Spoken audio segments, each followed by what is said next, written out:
Alright guys, I'm back again with another video, and today I want to talk about how to properly test video game controllers to sell on eBay, Amazon, or really anywhere that you're selling them. To properly test your controllers, I don't see many people doing this the proper way, as I would call it, and I feel like this is a really good way to make sure your controller is responsive and will be totally usable for any game, and it's just to basically make sure your controller is very good quality and that it will work well for your customers, which obviously is very important. So what I do for most systems is I have these PC adapters. They're basically just like, this is PlayStation to USB, this is GameCube to USB, Super Nintendo and NES to USB, Nintendo 64 to USB, and so on. Like, I have other ones as well, but this is just a few of them. These are amazing because you can plug them into a computer, pull up an input viewer, and see every input on the screen as it's being pressed, and I'll show that in a minute here. Why this is important is because certain games, like, it will be hard to tell, like, exactly, unless the game has a built-in input viewer, like Kirby's Avalanche on Super Nintendo. That's one I used to use to test inputs on SNES controllers before I got this. That's another great way to do this. If you know of a game that has an input viewer, hold it around. Just keep it by your testing area and use that to test out your controllers. The hardest thing about listing a video game system online is, in my opinion, is getting the controller working right. They always seem to have issues, and whenever I buy one, even from game stores and stuff like that, there's always stuff wrong with the controllers, and it's really annoying. So today I want to show you guys how to avoid this headache for just for your buyers, really, and to avoid returns and stuff like that. Yeah, just to really make sure your controllers you're sending out are very good quality. Another thing that exists in a different area now is test cartridges for certain consoles. So this is for the Atari 2600. So I can plug this into my Atari 2600, which is important because on that console you want to be able to test the joystick ports and make sure they're fully working. And that's another thing to mention too, with these controllers. You definitely, if you're going to test them on a PC, definitely plug them into the system too and make sure that they're at least, functioning there as well. But that's just, the PC is just to really make sure that the controller is responsive and that all the buttons are working. So this, like, I can plug it in my Atari, see all the inputs. Same with the paddles. This is a great thing. I bought it on Atari Age, and I would highly recommend this if you're selling Atari stuff. Yeah, this is a very small investment, these things that I'm mentioning, but they help you in the long run so much. They save you so much time just simply being able to test everything properly. So I'm going to show you guys what to look for when you're testing on these things and how the PC tester works. All right, so here we are on my PC. So you literally don't even need any software to do this. Literally just go down here, USB, and you'll see this USB game controllers in the control panel. You find your adapter, which this is mine here, properties, and there you go. You can see all your inputs. So we have an NES controller here. So this is like the standard procedure I would go through when testing a controller.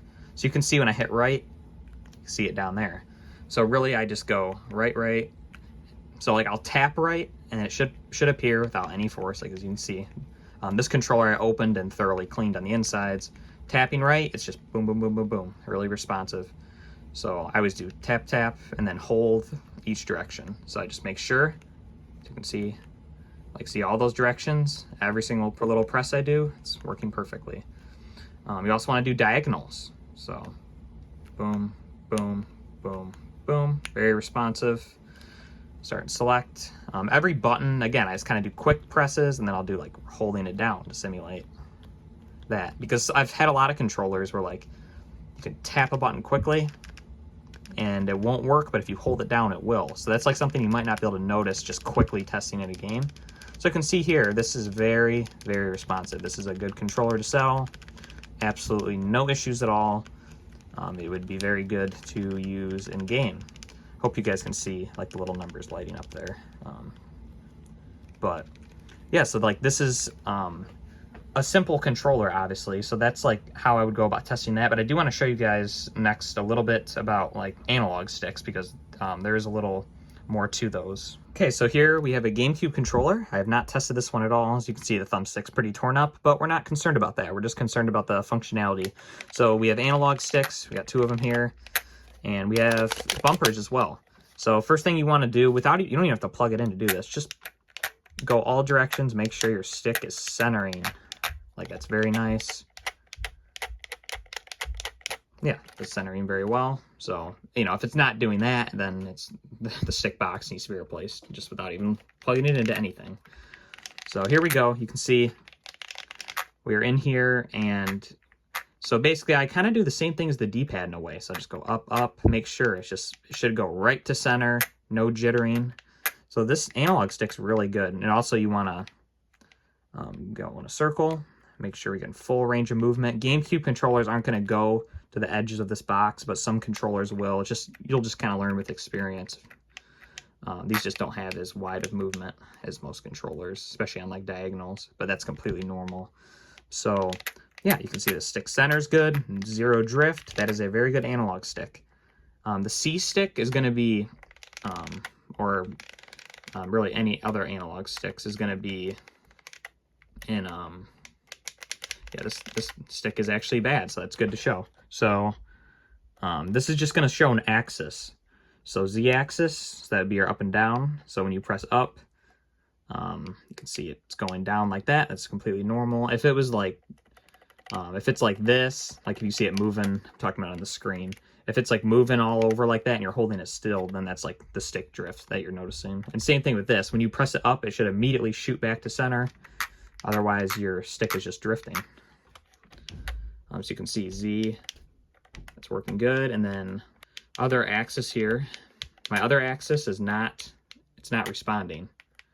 So it's probably bad. We can unplug the controller and plug it back in. It might be, sometimes that's happens on these adapters, but no. So this controller definitely does have an issue with the C stick.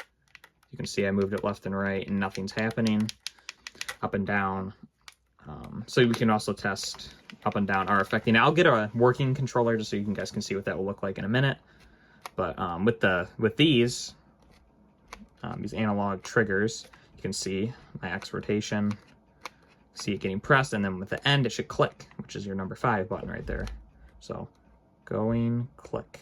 You can see that's working very well. Same thing with this bumper.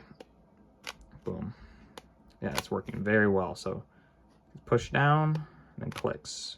You want to make sure that click registers as well. So I'm going to get a different GameCube controller and show you guys the C-stick functioning properly. Okay, here's a functioning C-stick of what that would look like. So again, up and down is your Z axis, and then rotation is left and right. You can see it makes total sense. It should center. You should be able to release and it should center properly. So this controller does have a good C-stick. So that's good to know. And again, in these you can go through just like the NES. You can test all your buttons, make sure they're good, make sure they're responsive. They can do little presses, little fast, light presses, and you can hold them down and they should still register like that. Another thing to mention is that a lot of controllers, like especially the more modern ones, you don't need any adapters. Like a PS4 controller, you literally just get micro USB, plug it into your computer, plug it into the top of the controller, it should start to charge, and it will just come up here. So properties, and this is a controller specifically that I found that has stick drift. So you can see the left stick works very well. Sorry, I'm trying to get the input viewer and the controller on screen. It's just kind of hard, but so this stick is all right.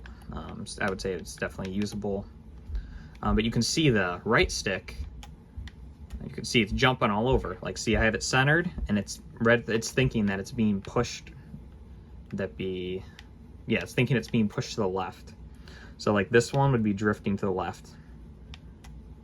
Like I'm going to the right, and it's just like, yeah, that's how it should be. It should be centered like that, but as you move it, yeah, it's just gonna start drifting. So this controller would be an example of one that has stick drift, and should probably be sold for parts, or the stick box either would need to be replaced or cleaned. But normally I feel like you can't clean the stick boxes. It normally lasts for a day or so and then it goes back to this. So yeah, that's an example of a drifting controller stick. Yeah, I mean, that's basically this video. I know it was a shorter one. It frustrates me so much when these sellers, they just plug in a controller and they hit start and the game starts, so that means the controller works. Like, no, you have to actually like make sure like the inputs are good. and make sure that like the controller is responding properly. I have most controllers that I find, I would say at least over half the controllers that I find, they need to be opened and cleaned, and then that fixes them for the most part. But a lot of sellers, they just don't. They hit start and the game starts, so the controller works, but that's not really the case. So anyway, thanks so much for watching, guys. If you guys like videos like this, make sure to leave a thumbs up and let me know in the comments if you guys like these kind of more tutorial kind of videos. And yeah, thank you guys so much for watching, and have a great rest of your day. Bye.